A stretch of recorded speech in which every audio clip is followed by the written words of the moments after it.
Actually, nakakalungkot yung balita. Dalawa yung nagmensahe sa atin patungkol dito sa PSG or Presidential Security Group o Presidential Security Command na ngayon, mga kababayan. Nakakarimarim na talaga dahil nakikita naman sa trust rating ni Kuting na -8 dyan sa Bohol. So, babasahin natin yung message ng nakakaalam kung ano nangyayari sa Malacanang o sa PSG.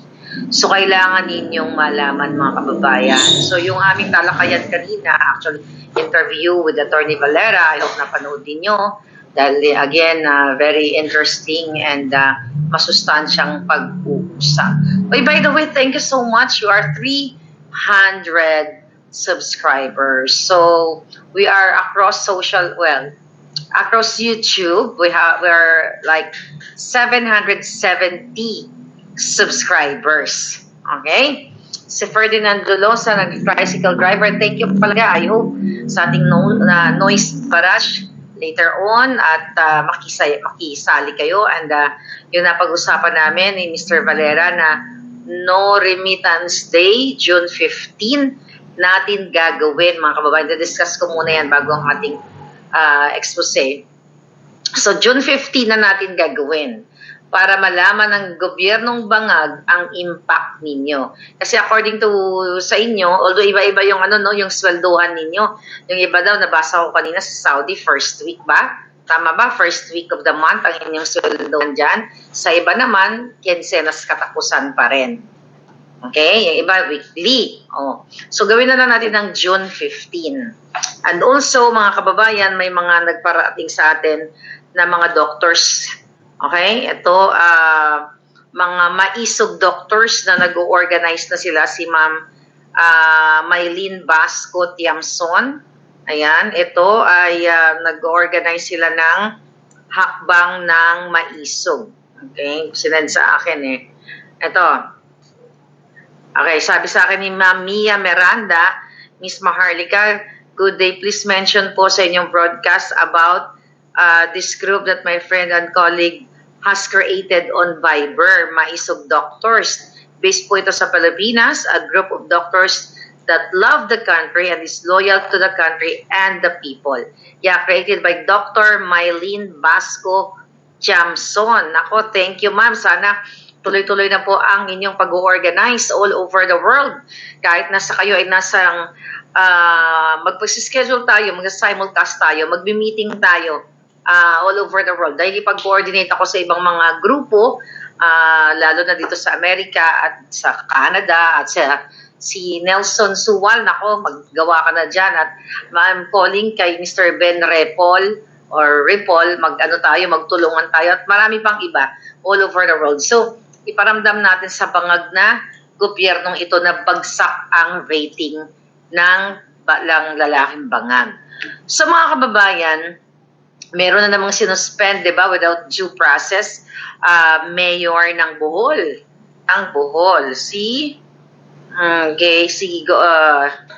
pangalan niya. Ayan. Governor pala. Si Governor Erico Ares Aumentado.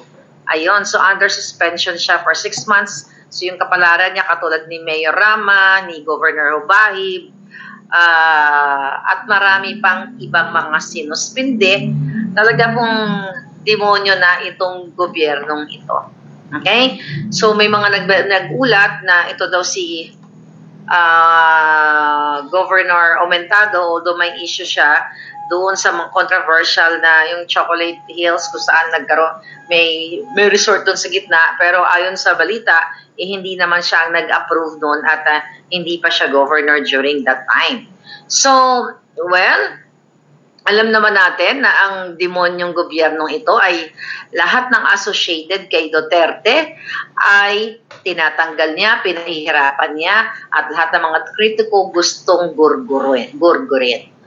Okay, so hindi na pinagtatalunan yan, mga palangga. Hindi na pinagtatalunan. Eto, nabasahin ko na muna yung mensahe. Hanapin ko lang sa message. Okay, ang mensahe sa akin ng, I don't know kung sino siya, kung basta kamag-anak siya ng PSG. Alright, ito. Dalawa actually, nag-message sa akin. Thank you for fighting. Ito ba siya? Sana. Okay. Ito sabi sa akin, ano araw ba ngayon? This is New Wednesday. Hello, Miss Maharlika. Natutuwa po ako. Patuloy niyo pong pagkalampag sa gobyerno. Alam niyo po ba sa PSG, ang dami pong na-relief. Kaya madami na pong nag-file ng early retirement at nag-resign na po ang karamihan. Ngayon lang po nangyari na tinatanggal ang mga PSG kapag galing sa panahon ni Pangulong Duterte. Pinapalitan po sila pag galing kay Pangulong Duterte. Napakawalang puso. Sana mabilis na po ang pagkawala ng mga jutang ginimes sa palasyo. Okay, ilang taon na po kami sa PSG. 2 pangulo na po ang dumadaan sa amin. Pero hindi po kami tinatanggal. Ang mga tao po sa PSG ay tuloy-tuloy ang pagtatrabaho kahit nung panahon ni Noynoy at panahon ni Pangulong Duterte. Ngayon lang po sa panahon ni Marcos Bangag Jr. na kapag nalaman na ikaw ay galing sa panahon ni Duterte ay pag-iinitan ka o tatanggalin ka. So, ang message ko naman sa kanya, kahapon pa ito Wednesday ba? Ano ba ngayon? Anyway, sabi ko, hello po, ano nangyari? Sabi niya, nalulungkot lang po kasi ako kasi ang dami nang napapalitan na tao sa PSG. Kaya po kapag nanonood po ako ng mga live ninyo, sabi niya, sana po magkaroon ng katarungan ang lahat ng sundalong nakakaranas ng sama ng loob dahil sa patuloy na paggigipit nila. Wala na pong kadating-dating at kasigla-sigla ang PSG. Alright. Okay. Okay. Sabi ko, okay. Well, hindi ko naman siya baka malaman nila. Wala na po yung blanco sa PSG ngayon. Actually, lumabas na po kami. Siya din. Lumabas na po kami sa PSG. Dahil hindi na po namin kaya ang patakaran ng Marcos Bangag. Sabi ko, ano po, nag-resign ba kayo? Ano pong naranasan ninyo? Sabi niya, nag-file na po kami ng retirement, ma'am. Sana po wag po kayo mapagod. Kayo na po ang tumatayong boses ng taong bayan. So, mga kababayan, coming from this mga sundalo, yung mga lingkod bayan na binaboy ng gobyernong ito. So actually may message pa dito. Ito sa email naman. Okay? Hi, Miss Maharlika. I hope this letter finds you in good health and high spirits. Thank you po for fighting for the Filipino people. I am writing to express a matter of grave concern that affects the well-being and morale of the Presidential Security Group or the Presidential Security Command members assigned to the close-in security of the First Family. Okay? The PSG personnel have been subjected to treatment that is both disrespectful and abusive, sabi niya, which undermines their dignity and professional responsibilities, specifically the following incidents po. Shouting and disrespect of the First Lady, Liza Araneta Marcos, and the other members of the First Family. There have been multiple instances where PSG members have been shouted at and treated without the respect they deserve as dedicated security personnel. Also po, they are overworked. The security personnel are being overworked, often beyond reasonable hours without adequate rest. Sabi niya. And also inappropriate activities of the First Family and their associates have engaged in excessive partying, halos gabi-gabi po, alcohol consumption and other inappropriate behaviors in the presence of PSG personnel. Wala po talaga silang kahihiyan. Okay? I hope masabi niyo po ito sa inyong mga followers para malaman. Maraming salamat, Miss Maharlika. Kawawa na po ang ating bayan. Huwag po kayong tumigil. Huwag po kayong tumigil sa pakikipaglaban. Kayo na lang po ang boses namin. Thank you so much. So yun, mga kababayan. Okay?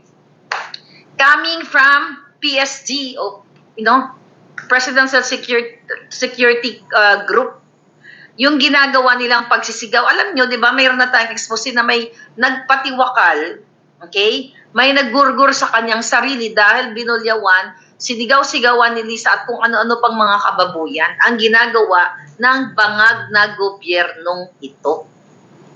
Coming po yan sa mga taong nakakaranas mismo sa loob ng Malacanang na sinisigaw-sigawan ng pamilyang bangag. Okay? Sinisigaw-sigawan, nagurgur daw yung ating signal. Okay naman.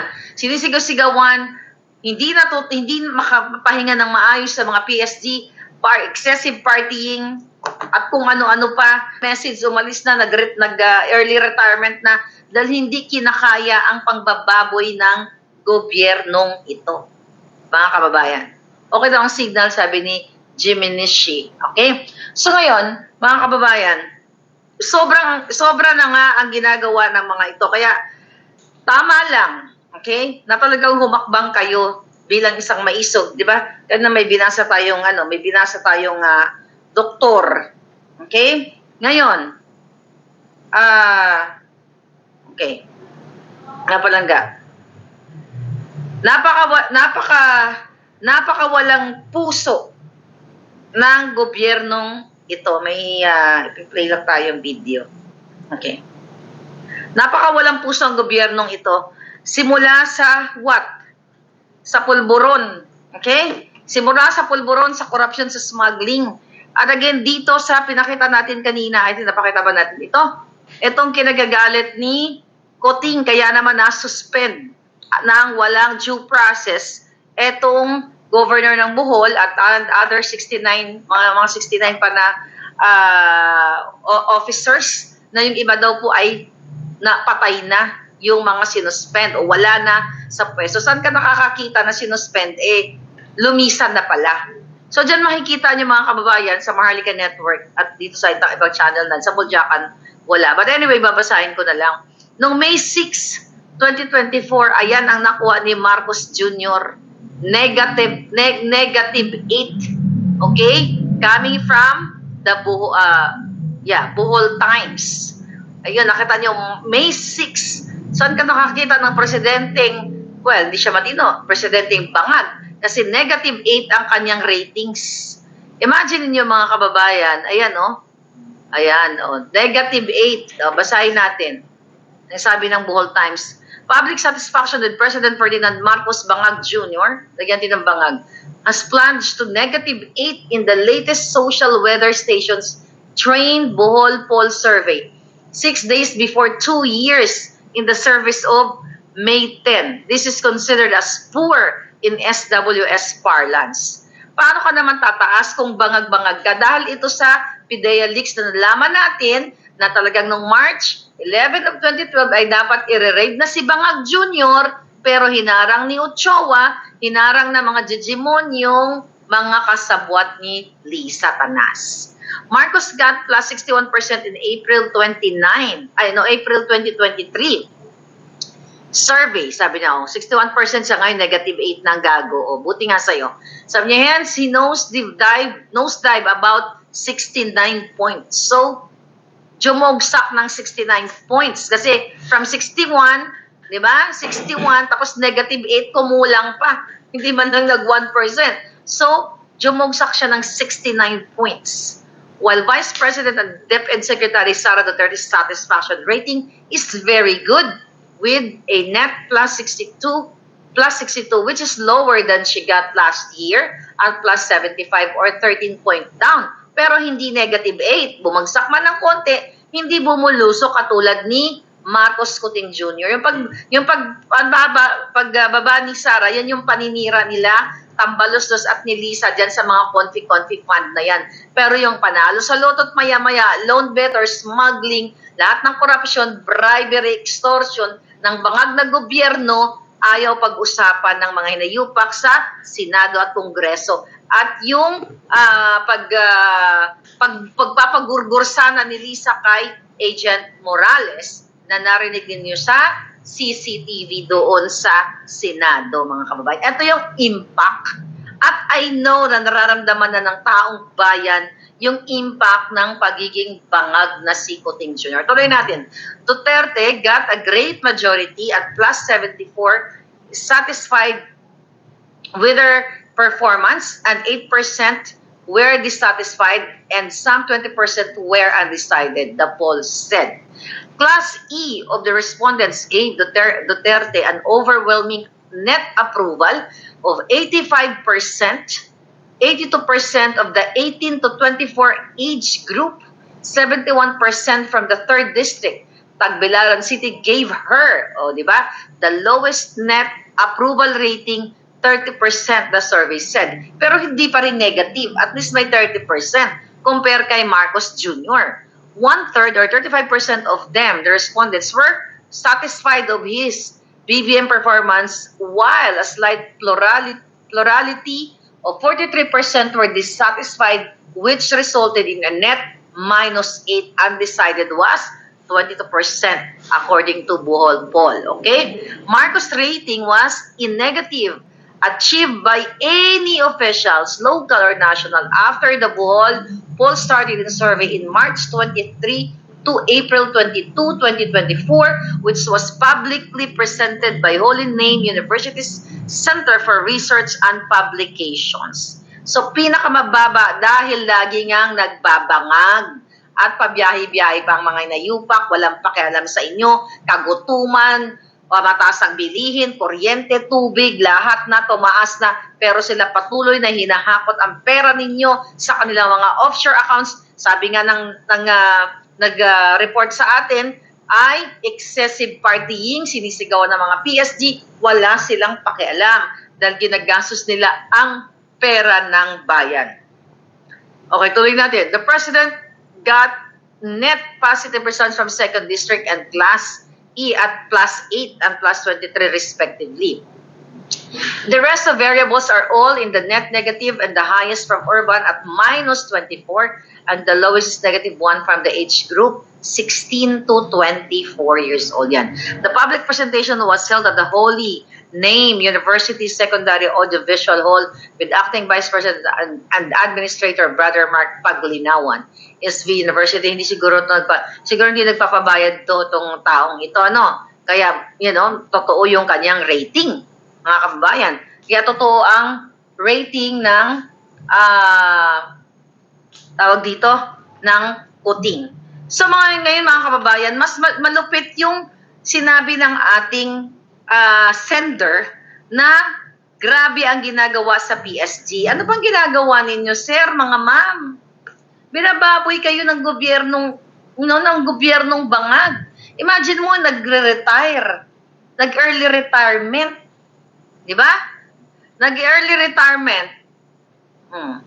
Okay naman yung signal natin. Okay, mga jotang ginimistong mga mga alagad ni Satanas nandito eh. Kaya mo na yung mga alagad ni Satanas. But anyway, sabi ni Elma Baalan from New Zealand, waiting mag-ano po ka dyan, mag-organize kayo ng inyong hakbang ng naisog. So mga kababayan, kailan pa kayo magsasalita, mga PSG? Yung pamilya nung nagpatiwakal dahil sa binaboy din ni Lisa, itong inayupak na babaeng itong addictus benedictus, mga ngamkam, manggigipit, manggugurgur, mangingidnap, smuggler. Wala nang ginawang matino, kundi babuyin ang ating mga magigiting na sundalo. At ngayon, harang pa kayo sa bang. Di ba? So, kumilos na kayo. Ano pang ginagawa ninyo? Imagine nyo, this is not about Duterte. Hindi ito tungkol kay Duterte. Ito ay tungkol sa usaping panglipunan, usaping bayan. Si Pangulong Duterte, na-enjoy na yan yung buhay niya. Ginigipit lang siya nitong mga bangag na ito na walang utang na loob. Pero higit sa lahat, ang pinag-uusapan natin dito, paano ginigipit, tinatanggalan kayo ng hanap buhay. Katulad ng mga mayors and governors na sinususpend nila. Katulad nitong na walang due process, na hindi nagpaliwanag kung ano ang nilabag mo, anong violation, katulad ng Mindanao Development Authority na tinanggal din ang secretary doon. Imagine niyo, once na ito yung red tagging, itong tunay na ina-red tagging talaga na kapag na-associate ka kay Duterte o dati kang nag-work kay Duterte, ano naman kinalaman ng mga PSG? By the way, ano ang kinalaman ng PSG kung sila ay naglingkod kay Pangulong Duterte nung panahon niya? Sabi nga ng sender natin, ang ating naputing ahas, even panahon ni Noynoy ay nandoon na sila. Then, inabsorb lang sila nung panahon ni Pangulong Duterte. Kasi gano'n naman yan, alangan naman pag nag-change ka ng government, tatanggalin mo lahat ng sundalo at pulis na kailangan magbaw sa'yo, di ba? O mga PSD, hindi po pwede yun. Kasi itong mga PSD na to, itong mga sundalong ito, ginagawa lamang yung trabaho nila. Bakit? Kasi ang gusto ng hinayupak na bangag ito at Lisa Tanas na ito, na aayunan sila sa kanilang mga pulboronic activities. Yung kanilang mga pumpyangan, tsoktsakan, orgihan, o swing, mga swing-swing dyan sa Malacanang, ang mga bumababoy dito sa bayang Pilipinas. Kaya kung hindi kayo kikilos, again, hindi rin naman ako titigil para palalanan kayo. Dapat hindi tayo mapagod. May mga moment akong ganyan, may mga moment ako nagigil ako sa mga ginagawa sa inyo, pero hindi. Dapat talagang labanan natin ang mga bangag na ito. Kayo po dyan, mga sir, mga ma'am, mga general, okay, na matlayog ang inyong pinag-aralan, ang inyong mga eksperyensya sa buhay, ulitin ko. Bigyan nyo ng sample si Kuting at si Bangag at si Ahas. Bigyan nyo ng sample yan. Putang inang yan. Yan ang nagpapaano sa inyo? Anong tingin sa inyo? Ganyan? Asa na yung hindi naman nang binigyan ng inyong pagkatao? Sino yung mga adik na nagpapatakbo sa inyo? Tapos ayaw nyo gumawa ng aksyon? Kailangan nyo gumawa ng aksyon. Mga kababayan. Ang sabi ng sender, the PSD person have been subjected to treatment that is both disrespectful and abusive, which undermines their dignity and professional responsibilities. Specifically, sabi dito, ang following incidents, shouting and disrespect of the First Lady, Lisa Araneta Marcos, and other members of the First Family. Kasi yung mga anak niya, mga bangag din. Di ba? Ang sabi ko nga sa inyo, sabi ng kilala kong designer, ang nagsusupply ng pangsinghot ng pulburon kay Bangag at kay Lisa Marcos, yung si pangalan, di ko alam kung anong apelyido niya, si pangalan ay Joji. Yan daw ang nagsusupply ng pulburon kay Lisa at sa mga anak niya. Kaya no wonder, mga sir, mga ma'am, ganito po ang trato sa inyo. Wala silang pakialam sa professionalism, hindi nila alam kung anong ibig sabihin ng dignidad. Kasi wala silang ganun. Diba? Dahil mismo nakapaligid na sinasabi ni Lisa na bunch of gay people, mismo ayon sa kaibigan ko dati, ayun ang nagsusupply ng pulburon sa kanila, mga palangga. Yes, sabi ni Dexter, congratulations, negative 8. Correct, mga palangga. O, di ba? Negative 8 ang hinayupa. Ngayon, recently, di ba? Pumunta yung mga... ito. Get mo. Ito muna. Kaya nang sinabi ko, mula nung umupo si Presidente Duterte, hanggang sa ngayon nakapagisda kami. Ngayon lang ito nangyari ulit nung May 13, ngayon sa taon lang na nangyari ulit mula ng kaso siya. So, ngayong mamasabing na yung mag-iista. Dahil sinasabi ko lang po sa lobby namin yung mag-iista. Yan ang nahilat po natin. Hindi po sapat ng ayuda malayang paningisda lang po ang kailangan namin. Marami po salamat. Kapag eleksyon, ilan po kami. Kung dati sa problema, hindi ko kami tinanong. Paano po? Ito po, tulis ako. Alam mo, nakakaiyak, no? Nakakaiyak yung mga mangingisda. Pinuntahan sila doon ng mga hinayupak ng mga kongresistang ito, binigyan sila ng ayuda ng magkano, 3,000, 5,000, 10,000. Ang ibang sabi sa kanila, hindi nila kailangan ng ayuda. Kasi 3,000, 5,000, ilang araw lang yan, mawawala na yan. Paano yung pambayad nila sa kuryente? Pambayad pang-aral ng mga anak na. And it's true. Ang gusto nila, yung mga malaya silang pangingisda. Narinig niyo mismo sa mangingisda. Nung panahon ni Pangulong Duterte, malaya silang mangingisda. So, pinifake news kayo ng bangag na presidenteng ito na sinisisi ang Pangulong Duterte sa gentleman's agreement na kaletsihan nila. Kasi gusto nga kayo isalang ng bangag na gobyernong ito sa giyera sa bang sa China. Mismo ang mga magsasaka. Magsisinungaling ba yung mga yan? Magsisinungaling ba yan sa harap ng mga judge mo, ng mga kongresista? Na nung panahon ni Duterte, ni Pangulong Duterte, malaya silang nakapangisda. Sa pangalang panahon ni Kuting, hindi sila makapangisda. Kasi ba, no? Dahil gusto ni Kuting, imbes na magkaroon kayo ng kabuhayan ng mga mangisda, kayo ay isasabak sa gera o gusto niya kayong matsugi at mabura kayo sa mundo. Di ba?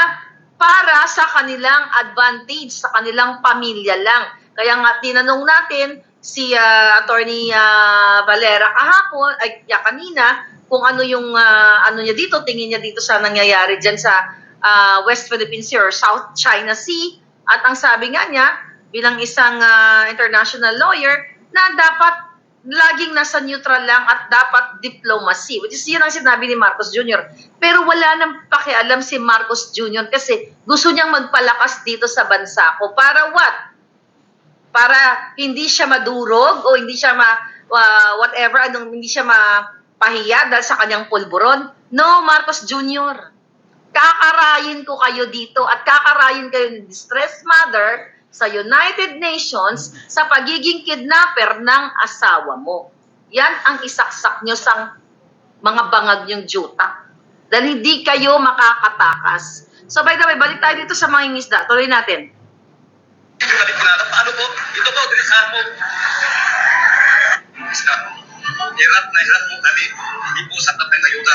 Malayang paningisda lang po ang kailangan namin. Marami po salamat. Kapag eleksyon, ilan po kami. Malaya lang ang pangingisda na gusto nila. Hindi sila natutuwa sa ayuda. Ginagawa mo lang, bangag, tambalos, mga hinayupak kayong lahat. Yung ayuda-ayuda na yan, pahawakin nyo ng pera yung mga fishermen, yung mga mangingisda, para kunyari gumagawa kayo, uy, binigyan ng tig 3,000, tig 5,000 ito, mga magsasaka or yung mga mangingisda. Para gamitin nyo, exploit ninyo na kunwari, marami pang sumusuporta sa inyo. Pero hindi, negative 8 ka na nga sa survey, Marcos Jr. Kaya wag mong gagamitin yung ayuda dahil hindi nyo pera yung mga hinayupa kayo. Instead of livelihood program, sustainable program, economic prosperity ang ibigay ninyo at mga trabaho sa taong bayan, yung mga ayudang sinabi mo na rin mismo dito ng mga fishermen na ito ay band-aid solution. Pakinggan natin. Ano pang sinabi niya? Hindi ko kami tinanong. Paano po? Ito po, tulis ako. Sinasabi ko sa salubing ko po, tulis ako. Nabiling lang natin po, mag-aaral natin mga anak natin, masaya natin dito sa Manila. Yan. Ang gusto nila, mapaaral lang yung mga anak. Sa harap ng mga congressman ito. Akapal lang mukha niyo mga kongresista. Di ba? Wala kayong awa dito sa mga magngingisda na ito. Samantalang kayo ang oportunidad na para sa kanila, binubulsan nyo, binabayad nyo sa mga jubetski nyo, binabibili nyo ng bahay sa ibang bansa. Ganun kayo kahalang ang kaluluwa at lahat kayo may katapusan. Mga inayo pa kayo. Ito pa. Sana po, pangilig namin kayo ng isla. Tulungan nyo kami. Hindi naman po kami tulad na isla eh. Alam mo, sa totoo lang, umiiyak nakakalungkot. Di ba? Hindi daw sila tamad. Tulungan lang sila magkaroon ng oportunidad para makapangisda. Gusto ni bang gera ang ibibigay sa inyo eh. Gusto nila bang.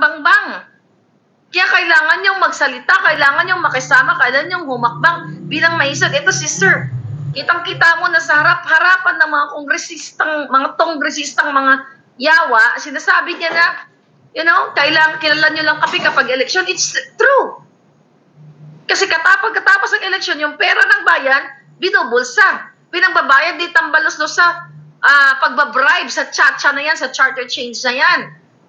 Pinambibili ng mga Hermes, pinambibili ng mga pang-shopping ng mga askabet at asawa ng mga politiko, maartista man o hindi.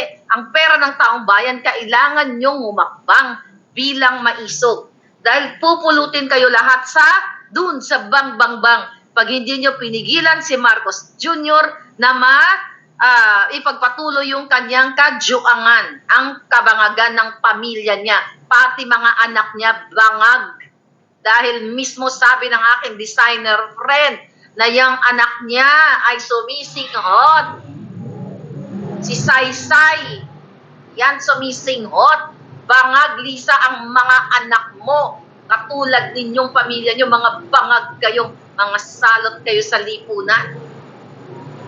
Inayo pa kayo, hindi na kayo naawa sa mga mangingisda. What do you expect, mga kababayan? Si Martin Araneta, si Tambaloslos, dyan sa Bureau of Customs, lahat yang halos dyan ng mga tinalaga ni Lisa, sila Rubio, kasabwat sa smuggling, agricultural smuggling. Kaya hindi po aahon ang buhay ng ating magsasaka during the bangag administration.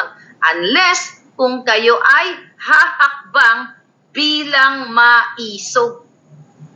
This is not about Duterte. Si Pangulong Duterte nag-e-enjoy na yan sa kanyang retirement moments. Kung tutuusin, hindi na siya dapat nagpapakahirap, nagpapakapagod dyan para magsalita sa stage. Pero ano ang pinili niya? Ipagtanggol kayo. Dahil kung si Pangulong Duterte ay nangamkam yan, katulad nila Kuting Jr., nila Bangag, nila Tambalos, makikita niyo, bakit si Pangulong Duterte payak pa rin ang pamumuhay?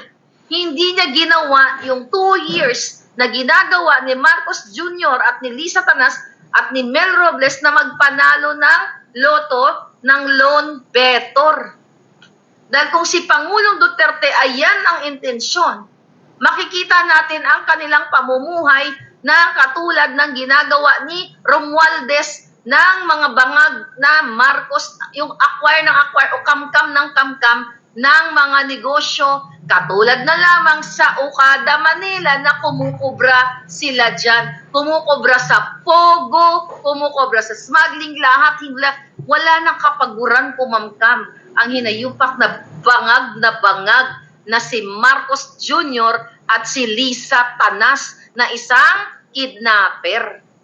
Nakita nyo, nangidnap gamit ang power ng gobyerno, ang pang-aabuso ng kapangyarihan ng mandato, nakipag-conspire sa DFA, sa DOJ, sa ISAP, sa Embahada ng Pilipinas sa Turkey, sa mga RTC judge, nakipagsabwat ang hinayupak na Lisa Araneta Marcos kay Teddy Boy Locsin Jr. Then, napanood ninyo na sa CCTV during the Senate hearing na siya at si James Kumar ang utak para si Picoy ay kausapin itong si Romy Enriquez para kumbinsihin si Agent Morales na magpabayad na lang at huwag nang magsalita dito sa PIDEA Leaks sa Senado. At yan pong PIDEA Leaks na yan na kinasasangkutan ni Bangag at ng kanyang asawa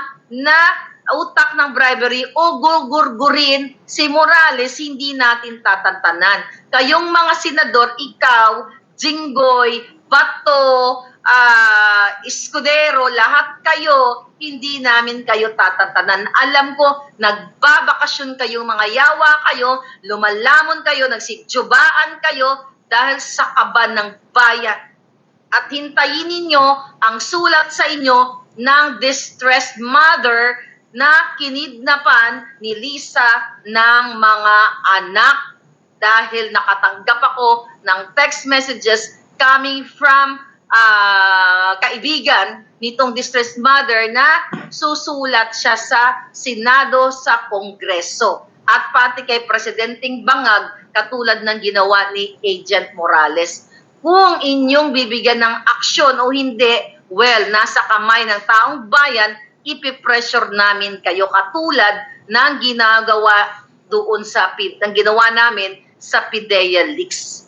Malinaw, mga kababayan, sa sikat ng araw na ang presidente ninyo, ang first lady ninyo, ang mga cohorts, mga kasabwat nila ay bangag na bangag sa kapangyarihan. Kaya nga ang kapalit sa atin, pinatatahimik tayo, nagpapakalat ng black propaganda kay Sara, kay Pangulo Duterte, kay Quiboloy, sa akin, sa inyo.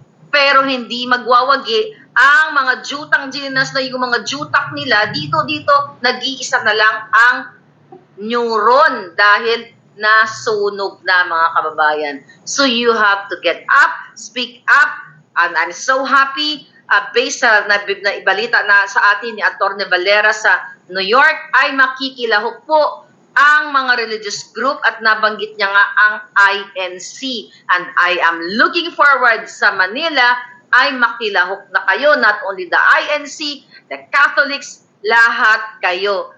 Tigilan yun ang mga nasa utak nyo. This is about Duterte. This is not about Duterte at all. This is about your future, ang future ng mga mangingisda, mga magsasakang tumatangis na binibigyan lang ng kakaperasong ayuda-ayuda ng bangag na gobyerno ito. Then picture. Tapos palalabasin nila ay maganda ang ginagawa ng bangag.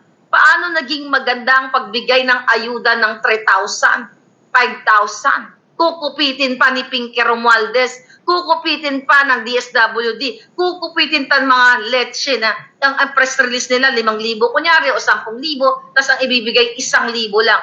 Papipirmahin ng mga kawawang magsasaka, kawawang mangingisda, di ba? O ito, pumirma ka dyan, kunyari nakatanggap ka 10,000, tapos hold upin nila. You know what I mean? Pagpirma, hold upin, balik mo sa akin yung 5,000 o 9,000. Ganun po kabangag ang gobyernong ito. So gusto kong sabihin sa inyo na kaya kayo hindi kumikilos dahil what? Dahil si Sara ang Vice President? Hindi nyo alam kung anong mangyayari. Kung ano ang mga mangyayari. Ang dapat isipin ninyo na kayo ay against sa bangag na gobyerno na ginigipit kayong lahat. Diba? Kayo ay hinaharas, ini-intimidate, kakasuhan, fabricated cases, fabricated crime na mga na-experience ni distressed mother, ni General Macanas, ni Atty. Glenn Chong, ako at iba pa. At yan, si Pastor Quiboloy at si Pangulong Duterte. This is not about Pastor Quiboloy and Pangulong Duterte. Sila lamang ay isa sa mga biktima. Ito ay usapin patungkol sa mga magsasaka, sa inyong mga tricycle driver, sa inyong mga driver, sa inyong mga nasa palengke, lahat kayo mga middle class, working class, kasama kayo sa usaping ito. Forget about this is tungkol sa mga Duterte at Marcos. Maling-mali kayo kung ganyan kayo mag-isip. Ibig sabihin, bangag kayo katulad ng presidente. Sana tumulad kayo dito sa mangingisda na ito na hinarap niya ang mga tambalos-los na mga congressman na sinasabi niya na kilala lang daw sila oras na eleksyon. At sinasabi ni Sir na mangingisda na hindi nila kailangan ng ayuda, kailangan nila ng pangkabuhayang pangmatagalan. Hindi, bibigyan ng 3,000 nga lang 2,000, pipicturean ni Kuting, ay ang galing-galing na ng hinayupak na bangag. Yan po ang mga proyekto ng mga bangag, katulad ni Marcos Jr. at ng asawa niyang Adictus Benedictus kasama ang kanyang pamilyang uubusin ang kaban ng bayan. Tandaan niyo yan, mga palangga. Tuloy natin. Ang ayuda, parang Tuloyan ko lang. Ito sa Pratipira. Hindi ko manikilala. Paano po? Ito po, dinisamo. Sinasabi ko, sa talubig ko po, dinisamo ako. Kami lang natin po, magkakaroon natin mga natin, masaya lang natin. Dito sa Pratipira. Sana po, kami lang natin kayo ng ministra. Tulungan nyo kami. Hindi naman po kami patag na ministra eh. Awa? Ang ayuda, Parang bandit lang yan. First lang sa akin yan. Kinabukasan mo anak. Hindi mag-baby. Alam mo baby. Tama, ang ayuda parang bandit lang yan. Diba? Matatalino itong mga magsasaka natin. Matatalino pa to sa mga bangag na presidente. Kaya manisa ilan kailangan yan. Kung malaya kami, may isda sa sarili namin bayan. Sino ba ang tutulong sa amin? Wala ko kami kilala. Dahil malulit ang bulan. Sino tutulong sa amin? Sabi niya, ramdam niyo naman siguro yung kahirapan namin. Wala kang pakiramdam eh. Kaya dapat natin silang ilubog sa kumunoy. Dahil wala silang pakiramdam sa inyo, sir. Ma'am, walang pakiramdam. Ito nga mga PSG. Sinisigaw-sigawan, wala silang pakialam. Over-fatigue na yung mga tao. Kahit madaling araw, buhay na buhay yung mga ito, buti hindi jumugsak yung mga yan. Pulburon ng pulburon. Pompyang ng pompyangan dyan. Swing ng swing. Tsuktsakan dahil bangagi. Wala sa kaayusan ng kaisipan. Dahil, pagdating sa mga manager, maraming huli, kunti ang kita, dahil sa utang. Hello? Maraming kita, nga naman yung babayarin. Bigas, kurinti, tubig.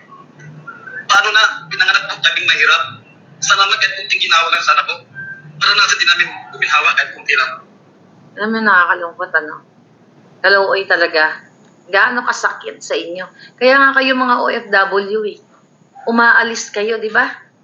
Dahil binibenta nyo na lang ang inyong mga kalabaw, ang inyong mga sakahan. Dahil sa jutang din ng gobyernong katulad nitong bangag na ito. Wala na kayong patutunguhan mga palangga. Hindi ako nagpapaka-negative, pero pagpapabayaan ninyo ang bagag na mamumuno sa inyo, magiging zombie na pati mga anak ninyo pag uwi nyo ng Pilipinas. Why? Kasi abot kaya na ang pulburon. Hindi yung bilihin ang abot kaya. Abot kaya na ang drogay. Okay? Na isisasaksak sa mga utak ng mga anak ninyo na imbis na mag-aral, dahil wala kayo dyan, mahina ang panglaban ng mga bata sa temptasyon na ganyan at available na right there and then sa kanilang sa kapitbahay dahil pinapayagan na ng gobyernong ito na magkalat ang droga ng 3-5 dahil sila mismo ang manufacturer. Si Lisa mismo ay kasabwat ng manufacturer. Yung mga pinalaya, okay, na absuelto na si Sayarot, nahulihan yan na nagluluto ng pulburon sa Ayala, Alabang. Pero absuelto ni hindi nga nakulong yun eh. Binigyan pa ng security. So kaya talagang ang impact nito sa lipunan, ang mga anak ninyo na naiwan ay magiging bangag na pag-uwi ninyo. I'm sorry mga palangga kung kayo ay nakakaranas nito. Pero ito po ang larawan ng pulboronic government. So kailangan ninyong humakbang bilang may saan man kayo naroroon, kayo man ay 10, 20, 50 na magkakaibigan, kailangan po ninyong magpakita ng pruweba na kayo ay humahakbang. I-message nyo lang ako sa aking email sa inyong mga gatherings, maharlikanetwork@protonmail.com. Diyan nyo po ako mamimessage lang inyong mga video, mga gatherings, mga pagsigaw-sigaw ninyo na kayo ay humahakbang bilang maisog at tinututulan ninyo ang bangag na gobyernong ito. Ipapakita natin yan. But again, we will organize simultaneous all over the world para ipakita natin sa buong mundo na tayo ay hindi na natutuwa kailanman sa bangag na gobyerno. At tandaan nyo ang date, June 15, no remittance day. So magpadala na kayo before, like 14 o after. Isang araw lang yan to show protest dito sa bangag na gobyernong ito. At napag-usapan namin ni Atty. Valera na gagawa siya, kasi siya po ay abogado, gagawa siya ng template, pwede niyong dagdagan, pwede niyong bawasan, yung gagawin niyang liham para iparating natin sa international human rights, sa Commission on Human Rights, na ipapaliwanag doon kung gaano o ano-ano ang mga ginagawang panggigipit ni Marcos Jr. magsimula sa mga governors, sa mayors, kay Maharlika, sa kay Macanas, kay Glenn Chong, sa inyo, at sa iba pa. Sabay-sabayin natin. And also, i-email natin, ipa-flash natin. Pag nagawa niya na yung letter, ipa-flash natin sa mga international media. So, copy-copy paste na lang, then shoot para malaman nila. Kung sa Amerika ka, lahat ng mga, lahat ng mga what do you call it, istasyon ng telebisyon o mga newspaper, you do that. Kung ikaw ay nasa Europa, nasa Canada, gawin natin. Kailangan natin ipaalam sa buong mundo dahil patay na po ang mga media sa Pilipinas. Ayaw nilang iulat. Walang pakialam yung mga ginayupak na yan kasi it's all vested interest. They're not for the people, but they're there for their business. Walang pakialam o yung iba takot o yung iba, karamihan, ay nakatanggap ng payola. So, yan, Maharlika Network at protonmail.com. Diyan tayo magtulong-tulong mga kababayan. Kailangan nating ipaabot, I'm doing my part. Okay? Later on, i-announce natin kung ano yung mga hakbang bilang isang maisog na Pilipino ang ginagawa ko dito para maiparating ko dito ang ginagawang panggigipit sa akin at sa ating lahat dito sa Amerika. Alam ko malakas ang loob ni Kuting Jr., ni Lisa dyan dahil napapakinabangan siya ng bansa ko dahil what? Ang sabi nga ni Attorney Valera sa kanyang opinion na maaaring mayroong kinatatakutan si Kuting dito na tutugisin siya ng Amerika. In the first place, may warrant of arrest yan dahil sa pandarambong. Diba? Hindi lang nga lang yan maaresto dahil nga presidente. Pero ako dito sa Amerika, kakarayin ko ang mga ginagawang panggigipit sa akin, panggigipit sa inyo dito. So you do your job. You do your part, brother. Kahit saan man kayo naroroon. So antayin natin ang template ng sulat natin sa Commission on Human Rights. Wala na. Mga human rights dyan sa Pilipinas, wala na silang kwenta. Tignan mo yung advocate ng yung mga what do you call that? Yung kinabibilangan ni Kumar, di ba? Na siya ay secretary pa sa doon sa mga can you comment there? Okay mga pala, medyo bangag na ako ngayong araw na sa kape. Then Scorpion, anong kinabibilangan ni Kumar na organization? Anyway, tumatahimik na sila. Wala na silang pakialam sa inyo. Kasi ang intention ng gobyernong ito ubusin ng VACC. Yeah, thank you for helping me. VACC. Okay? Violence Against Crime and Corruption. Tignan mo. Ganyan ang way ng mga sindikato. Kunyari, mag-member dyan para mahawakan nila sa liig. Tignan nyo, nasa ng VACC. Wala. Kasi hawak na nila yan. So wala na tayong kakampi. So ang gagawin natin, global effort. Sabihin po ninyo sa mga boss ninyo, sa mga anak ng boss ninyo, sa mga amo ninyo, kung ano ang nangyayari sa ating bayan.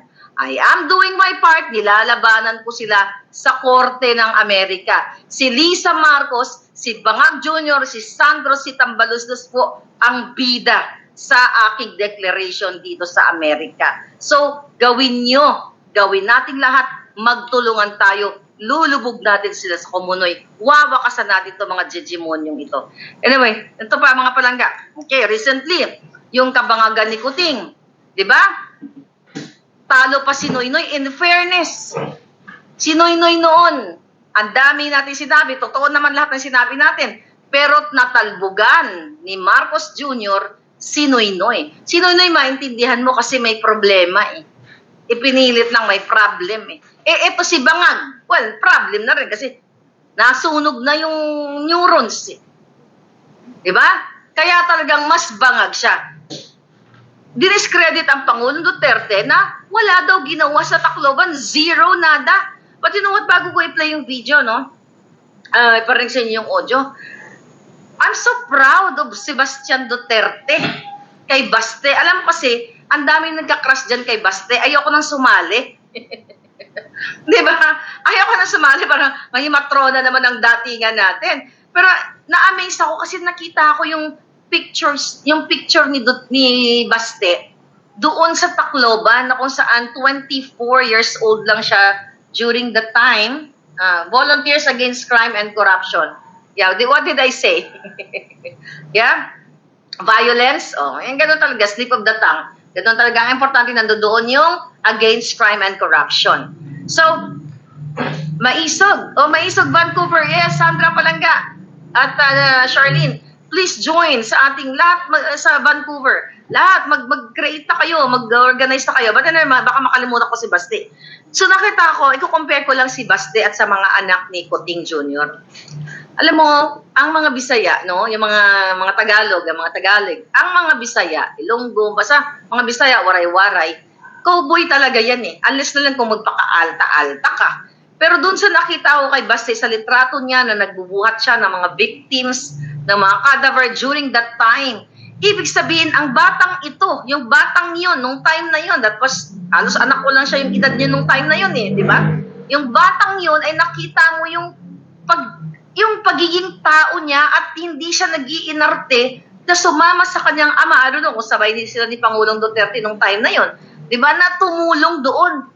Yung mga anak ni Marcos Jr. na pakunyo-kunyo na very royal daw, na mukha namang surot. Tingnan mo si Sandro, bang surot na pinerat. Di ba? Nakita nyo ba na nagkaroon sila ng mga ganyang klaseng pagkakawang gawa? Wala. Kung meron na silang gagawin, picture-picture lang. Di mo si Baste, 24 years old. Yan yung mga kailangan nating leader, actually. Alam mo, si Baste, nakuha niya yung mas nakuha niya yung Duterte style. Di ba, nakakatawa siya? Parang more on, di ba, mag-agree ba kayo? Tingnan mo yung mga anak ni Pangulong Duterte. Hindi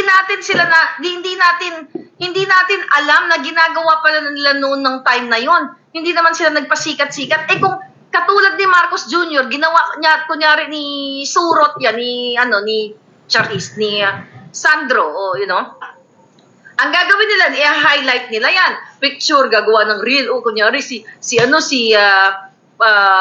Surot, di ba? Si Pokling Sandro, na ito, i-highlight natin na kunyari nagbubuhat-buhat ng mga patay doon. Yan ang gagawin yan. Very, very bangag yung ganyang style. Pero hindi ginawa ng mga Duterte. Di ba? Wala silang mga black ops. Ang Marcos Jr. ang maraming black propagandang paninira. Sinimula nila kay Sara, kay Pastor, kay Pangulong Duterte, dahil sa kanilang ambisyon na manatili sila sa pwestong forever. Kasi mga kababayan, you have to open your mind. Why? Kaya nila gustong manatili sa pwesto kasi ayaw nilang magbayad sila sa kasalanan nila. Sabi ko nga sa inyo, whoever ang papalit kay Bangag Jr. pag nawala siya, ang hiling ko lang sa papalit, kung ano man ang magiging a form of government or form of transition in the future, gusto kong pagdusahan ni Lisa Marcos, ni Bangag Jr., ang pag-kidnap nila sa dalawang bata. Ang promotor, ang mastermind na si Lisa Tanas. Gusto kong pagbayaran nila ang smuggling na ina-appoint nila si Michael Ma na kasabwat nila sa pagpapahirap ng mga magsasaka, ng mga mangingisda, ng lahat-lahat na Pilipino. Imagine nyo, balik-balikan ko, saan kayo nakakakita na in-appoint na special envoy to China na hindi ni-report na mga jutang genimes na mga mainstream media.